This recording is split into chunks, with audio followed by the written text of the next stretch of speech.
Assalamualaikum warahmatullahi wabarakatuh. Apa kabar semuanya? Kelas 11. Hari ini kita masuk pada pelajaran PAI pertemuan ke-12. Nah, pada kali ini kita akan membahas materi tentang tata cara penguburan jenazah. Nah, setelah di minggu lalu kita sudah bahas di 3M sebelumnya ya, yaitu memandikan, mengkafani, dan mensolatkan. Dan yang terakhir itu ialah menguburkan. Langsung saja kita simak ke materinya. Yang pertama yaitu tahap persiapan. Apa yang akan kita lakukan, persiapan yang akan dilakukan sebelum menguburkan jenazah. Yang pertama itu ada liang kubur yang dalam, tanah yang kuat sehingga tidak sampai tercium bau jasadnya, aman dari gangguan hewan pemakan bangkai, binatang buas, dan longsor atau tergusur oleh air. Kurang lebih dalamnya itu sampai 2 meter. Kemudian yang kedua, liang kubur dapat berupa lahat, yaitu liang yang dibuat khusus di dasar kubur pada arah kiblat atau pinggir untuk meletakkan jenazah, atau syik, yaitu liang yang dibuat khusus di dasar kubur pada bagian tengahnya. Nanti saya akan kirimkan fotonya bagaimana liang, lahat, ya, atau syik itu. Oke. Yang ketiga yaitu seyogyanya dikuburkan di kuburan khusus kaum muslim yang terdekat kecuali dalam keadaan darurat. Yang keempat ya, menutup lubang kubur harus kuat dengan menggunakan kayu, bambu, atau batu sebagai penyangga sehingga tidak mudah longsor ke bawah. Yang kelima, usungan keranda jenazah hendaklah tertutup rapat dan sederhana. Yang keenam, tidak boleh dimakamkan di dalam masjid dan tidak boleh pula di pemakaman kaum musyrikin dan semisalnya. Kemudian yaitu menyusung jenazah. Yang pertama, disunahkan menyegerakan mengusungnya ke pemakaman tanpa harus tergesa-gesa. Artinya kita harus disegerakan, tetapi perlu digarisbawahi tidak boleh tergesa-gesa. Kedua, disunahkan jenazah dibawa oleh 4 orang laki-laki, ya, berjalan kaki, ya, di belakangnya diiringi kendaraan. Jika pemakaman jauh atau sulit, boleh dibawa dengan mobil.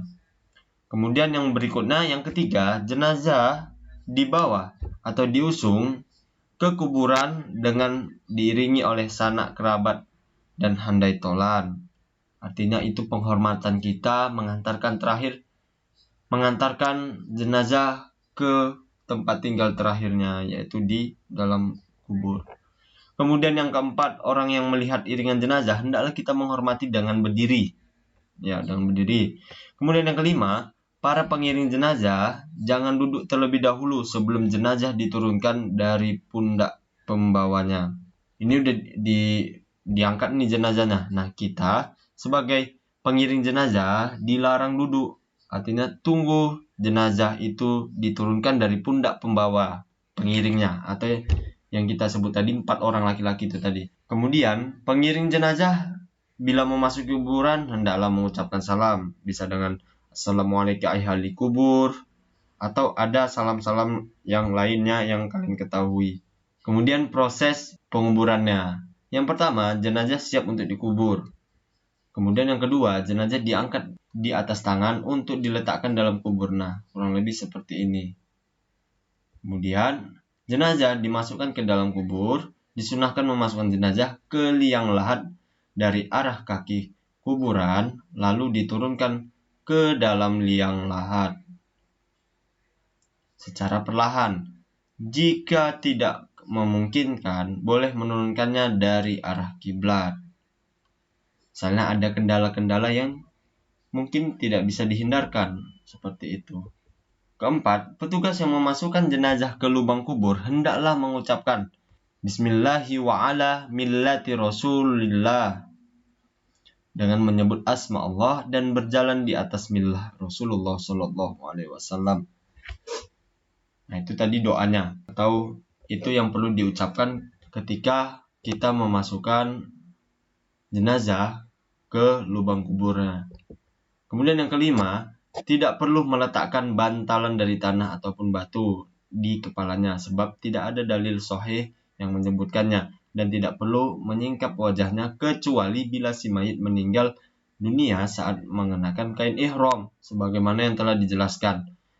Kemudian selanjutnya yang keenam, setelah jenazah diletakkan di dalam ronggali yang lahat dan tali yang selain kepala dan kaki dilepas, maka rongga yang lahat tersebut ditutup dengan batu atau papan atau kayu yang terbuat dari bambu atau lainnya yang kuat dari atasnya agak samping. Nah, itu jadi di posisi di balik papan ini itu ada jenazahnya. Nah, jadi papan ini dimiringkan seperti ini. Yang ketujuh, sela-sela batu bata ditutup dengan tanah liat agar menghalangi sesuatu yang masuk sekaligus untuk menguatkannya. Artinya ketika ini ada tanahnya, jadi kelilingnya ini kita kasih tanah liat agar menghalangi sesuatu yang masuk seperti itu. Kemudian yang ke-8, disunahkan bagi para pengiring jenazah untuk menabur 3 genggam tanah ke dalam liang kubur setelah jenazah diletakkan di dalamnya. Demikianlah yang dilakukan oleh Rasulullah SAW. Kemudian yang ke-9, menyapu kubur dengan telapak tangan 3 kali, sehingga dari arah kepala mayat sebanyak 3 kali, sebagaimana yang diriwayatkan oleh Ibnu Majah, bahwa Nabi Muhammad SAW menyolatkan satu jenazah, kemudian mendatangi kuburnya dan menyapunya dari arah kepala sebanyak 3 kali. Kemudian yang ke-10, hendaknya meninggikan makam kira-kira sejengkal sebagai tanda agar tidak dilanggar kehormatannya. Dibuat gundukan seperti punu unta, demikianlah bentuk makam Rasulullah SAW. Ya, itu tadi ya. Kemudian 11, ditaburi dengan batu kerikil sebagai tanda sebuah makam dan diperciki air berdasarkan tuntunan sunnah Nabi Shallallahu Alaihi Wasallam. Berikutnya, kita dilarang untuk menyemen atau membangun kuburan, merehal ya, kalau kita bisa sering sebut itu merehal. Kenapa demikian? Karena kalau merehal, kuburan yang sudah digunakan itu tidak bisa dipakai lagi karena terhalang oleh batu. Tetapi kalau kuburan itu tidak memakai rehal, tidak memakai bangunan yang terbuat dari semen ataupun dan lain sebagainya, maka bisa digunakan di beberapa puluh tahun atau beberapa tahun berikutnya. Nah, seperti itu. Jadi kita dilarang untuk merehal kuburan atau membangun kuburan. Pengiring jenazah mendoakan keteguhan bagi si mayit dalam menjawab pertanyaan 2 malaikat yang disebut dengan fitnah kubur. Sebagaimana hadisnya kalian bisa baca di PowerPoint yang nanti akan saya berikan. Kemudian waktu tentang pelaksanaannya. Waktu penguburan ini nanti bisa kalian lihat. Kemudian penguburan dalam darurat. Ya, yang pertama memakamkan beberapa mayat dalam satu liang kubur. Misal ada sebuah musibah tsunami. Ini kan hal yang darurat. Nah, boleh tidak seperti itu dikuburkan sekaligus? Boleh. Nah, itu boleh dalam satu liang kubur. Kemudian yang kedua, mayat di tengah laut. Bagaimana jika mayat di tengah laut? Misal ini ada salah satu anggota TNI Angkatan Laut yang meninggal saat bertugas. Nah, jarak tempuh ke darat itu sampai 5-6 hari. Jika sampai 5-6 hari, maka mayat itu akan membusuk. Nah, bagaimana solusinya? Sebagaimana yang dikatakan di sini, yaitu maka mayat itu diperbolehkan ditenggelamkan di laut. Ya, sebagaimana itu harus dimandikan, dikafani, kemudian dan disolatkan. Kemudian jenazah tersebut dikasih alat berat agar jenazah tersebut tenggelam ke dalam dasar laut. Seperti itu. Jadi boleh ya. Kemudian larangan tentang penguburan yang terakhir.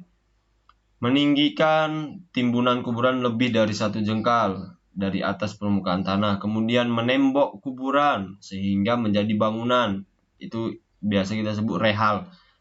Kemudian menulisi kuburan dengan berbagai tulisan, kemudian duduk di atas kuburan, menjadikan kuburan sebagai bangunan masjid, kemudian berjalan di antara kubur dengan memakai alas kaki, kemudian semua hal kegiatan yang menjurus ke arah syirik dan tahayul, seperti misalnya mengambil tanahnya untuk obat, nah itu tidak diperbolehkan karena itu akan menimbulkan kita ke syirik.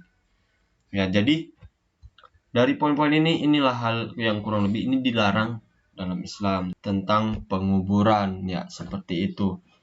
Kalau kita lihat sekarang malah kuburan itu tempat nongkrongan. Nah, mari kita jaga sama-sama. Nah, mereka kuburan itu juga namanya rumah bagi mereka. Andai saja nih ada orang yang masuk ke rumah kita dalam keadaan memakai sendal, kemudian berlaku tidak sopan, hal yang akan kita lakukan? Nah, seperti itu juga, walaupun kuburan itu sepintas tidak ada orang, tetapi itu rumah bagi yang sudah berada di situ. Jadi mari kita jaga. Ketika kita memasuki kuburan, alangkah baiknya kita melepas juga sendal kita. Kita menghargai, saling menghargai. Seperti itu. Jadi mungkin hanya ini saja yang bisa saya sampaikan. Lebih dan kurang saya mohon maaf. Nah, kalian resumlah kembali materi pada pertemuan 12 ini.